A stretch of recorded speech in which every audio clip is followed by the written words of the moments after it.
ఉగ్రత రూపం దాల్చుకుని వరంగల్ జిల్లా నర్సంపేటలో ఆర్టీసీ డ్రైవర్ శంకర్ గౌడ్ ఆత్మహత్య యత్నం చేశారు.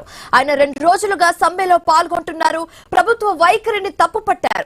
నర్సంపేట డిపో ముందు పెట్రోల్ పోసుకుని మరీ నిప్పు పెట్టుకుంటున్నాడు.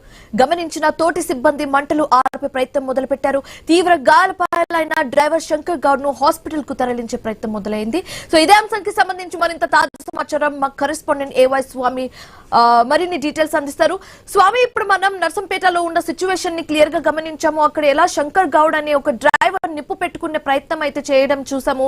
సో ఇదే ఆల్రెడీ ఆర్టీసీ కార్మికుల సమ్మె గురించి కేబినెట్ భేటీలో చర్చలు జరుగుతున్న విషయం మనకు తెలుసు.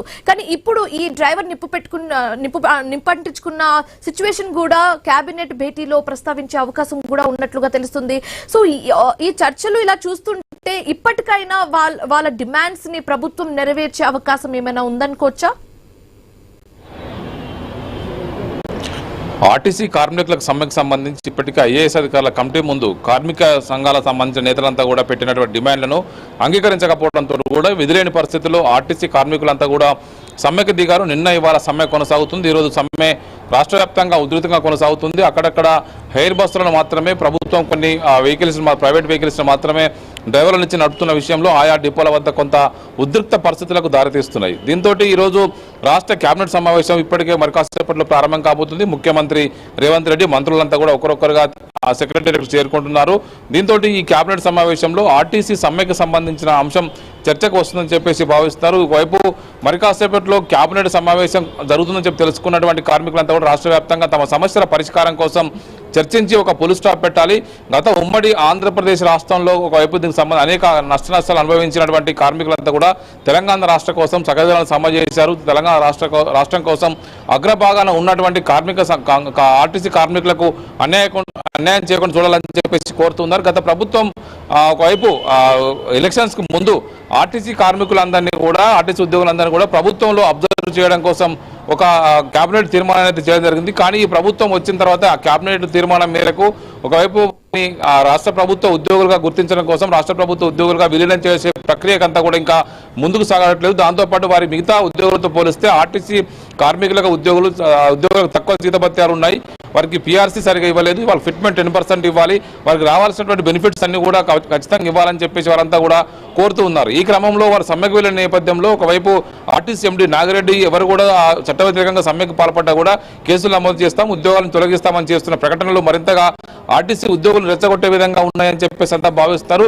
ఈ క్రమంలో ఈ రోజు నర్సంపేట డిపో వద్ద శంకర్ గౌడ్ అనే ఆర్టీసీ డ్రైవరు పెట్రోల్ పోసుకొని తనకు తాను నిప్పంటించుకుని ఆత్మార్పణ చేసుకునే ప్రయత్నం చేశారు. దీంతో అక్కడ ఉన్నటువంటి కార్మికులంతా కూడా గుర్తించి అతన్ని రక్షించే ప్రయత్నం చేశారు. తీవ్రంగా గాయపడ్డటువంటి శంకర్ గౌడ్ ని వరంగల్ ఎంజీఎం హాస్పిటల్ తరలించి ఆయనకు చికిత్స అందించే ప్రయత్నం అయితే కొనసాగిస్తారు. తెలంగాణ ఉద్యమంలో కూడా ఇదే విధంగా తమ ఆకాంక్షలను చాటి చెప్పడం కోసం, తన నిరసన వ్యక్తం చేయడం కోసం వందలాది మంది విద్యార్థులు యువకులు ఏ విధంగా అయితే ఆత్మ బలిదానాలు చేసుకున్నారో ఇప్పుడు ఆర్టీసీ కార్మికులు తమ న్యాయమైన డిమాండ్లను ప్రభుత్వం నెరవేర్చాలని చెప్పేసి డిమాండ్ చేస్తూ శంకర్ గౌడ్ ఈరోజు ఆత్మార్పణ చేసుకునే ప్రయత్నం చేశారు. దీంతో కార్మిక లోకమంతా కూడా ఒక్కసారిగా బగ్గుమన్నది. ఇప్పటికే ఆర్టీసీలో కొత్త ఉద్యోగాలకు సంబంధించిన రిక్రూట్మెంట్ లేదు. ఉన్న ఉద్యోగులను తొలగిస్తారు. రిటైర్మెంట్ అయిన ఉద్యోగుల స్థానంలో కొత్త వారిని తీసుకోవట్లేదు. మరోవైపు ప్రైవేట్ రంగానికి ఊతమిచ్చే విధంగా ఒకవైపు ఎలక్ట్రిక్ బస్సులు తీసుకొస్తున్నారు. వారి ప్లేస్ లో కొత్తగా బీహార్ నుంచి, జార్ఖండ్ నుంచి, ఉత్తరాది రాష్ట్రాల నుంచి డ్రైవర్లను, కండక్టర్లను తీసుకొచ్చి నియమిస్తున్నారు. ట్రైనింగ్ లేని వారు వాళ్ళతో పెట్టడం వల్ల అనేక యాక్సిడెంట్స్ జరుగుతున్నాయి.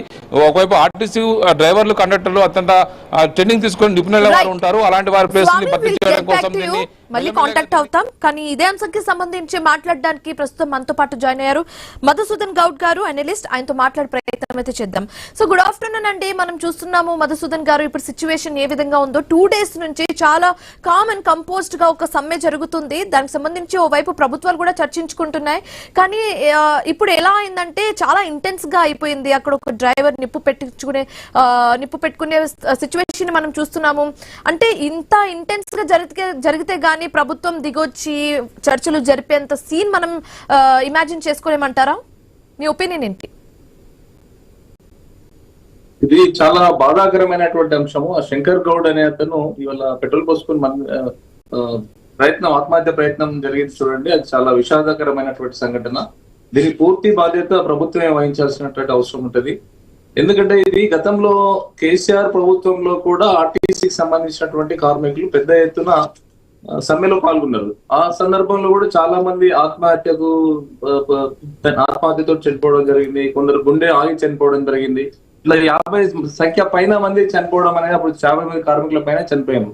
ఇప్పుడు చాలా పెద్ద ఎత్తున ఉద్యమం జరిగిన సందర్భం.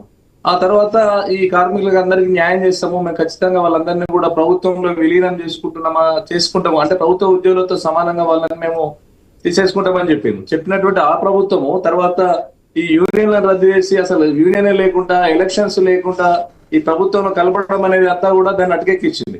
ఈ తర్వాత రేవంత్ రెడ్డి వారు ఈ ఎన్నికల మేనిఫెస్టోలో వస్తూ ఆర్టీసీ కార్మికులకు గత ప్రభుత్వం చేసినట్టు తప్పుడు పనులు మేము చేయము, ఖచ్చితంగా మేము ప్రభుత్వంలో విలీనం చేసుకుంటామని చెప్పి అదే విధంగా వాళ్ళ ప్రధానమైనటువంటి డిమాండ్ యూనియన్లను మళ్ళీ కొనసాగించాలి, వాటికి ఎలక్షన్లు పెట్టాలి. ఇవి ఆర్టీసీ సమస్యలకు సంబంధించినటువంటి చర్చలన్నీ కూడా ఈ ప్రభుత్వానికి ఆర్టీసీ కార్మికులకు సంబంధించి మధ్యలో యూనియన్స్ ఉండాలి, ఎలక్షన్స్ జరగాలి, గుర్తింపు సంఘం ఏదైతే ఉంటుందో అది ప్రభుత్వంతో చర్చ జరపాలి, తద్వారా కార్మికులకు ఉన్నటువంటి సమస్యలను తీర్చుకునేటువంటి ప్రయత్నం చేయాలని చెప్పి దాన్ని మేము పూర్తిగా పునరుద్ధరిస్తామని చెప్పి ఈ కార్మికులందరినీ కూడా ఆ రోజు ఆర్టీసీ ఎంప్లాయీస్ అందరినీ కూడా రేవంత్ రెడ్డి గారు మేనిఫెస్టో బహిరంగ సభలలో ఎలక్షన్ ముందు చెప్పినటువంటి రేవంత్ రెడ్డి ఇవాళ 2.5 సంవత్సరాలు అయిన తర్వాత కూడా మళ్ళీ అదే పరిస్థితి కొనసాగుతున్నది. ఇప్పటికీ అసలు ఆర్టీసీ దిక్కులేనటువంటి పరిస్థితి, ఏదైనా సమస్య ఉన్నదని చెప్పి ఎక్కడికైనా పోదామంటే వాళ్ళ యూనియన్ లేదు, యూనియన్ లేకపోవడం వల్ల వ్యక్తిగతంగా అధికారుల దగ్గర పోతే వాళ్ళని అణచివేసే ధోరణి. ఇవాళ ఎట్లా ఉన్నదంటే ఎమర్జెన్సీ కంటే అధ్వానమైనటువంటి స్థితిలో ఇవాళ ఆర్టీసీ ఎంప్లాయీల పరిస్థితి ఉన్నది.